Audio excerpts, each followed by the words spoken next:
On the death of the late Earl of Rochester, Aphra Behn, mourn, ye muses, all your lust deplore, the young, the noble Strephon is no more.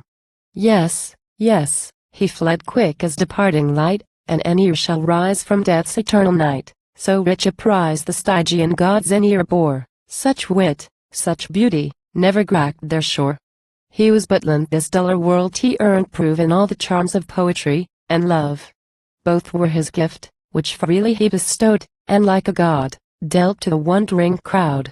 Scorning the little vanity of fame, spite of himself attained a glorious name. But oh!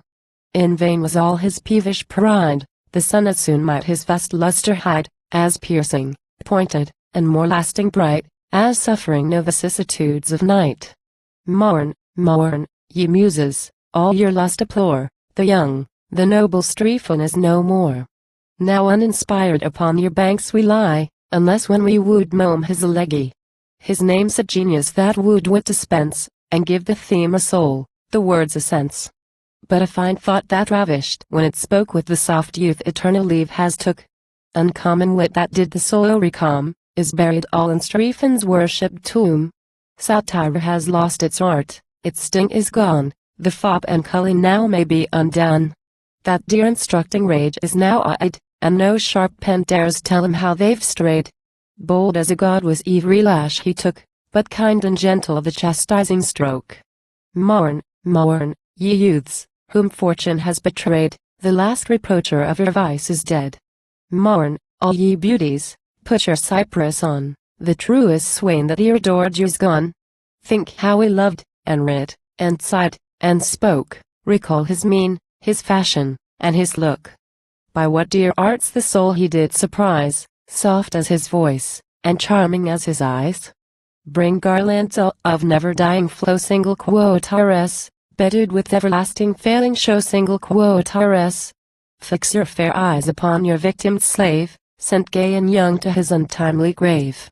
See where the noble swain extended lies, two-sided triumph of your victories.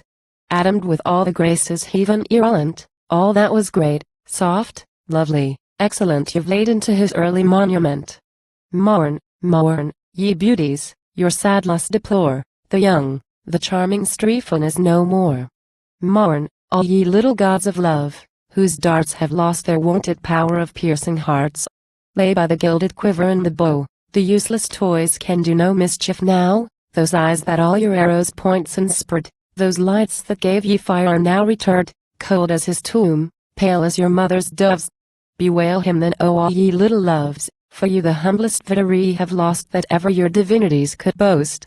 Upon your hands your weeping heads decline, and let your wings encompass round his shrine. Instead of flow single quotares your broken arrows strow, and at his feet lay the neglected bow. Mourn, all ye little gods, your lust deplore, the soft, the charming Strephon is no more. Large was his fame, but short his glorious race, like young Lucretius and Oedipus. So early roses fade, so over all they cast their fragrant scents, then softly fall, while all the scattered perfumed leaves declare, how lovely 'twas when whole, how sweet, how fair. Had he been to the Roman Empire known, when great Augustus filled the peaceful throne? Had he the noble wondrous poet seen, and known his genius, and surveyed his mien, when wits, and heroes gracked divine abodes, he had increased the number of their gods. The royal judge had temples reared to his name, and made him as immortal as his fame. In love and verses Ovid he had outdone, and all his laurels, and his Julia won. Mourn, unhappy world, his loss deplore, the great, the charming Strephon is no more.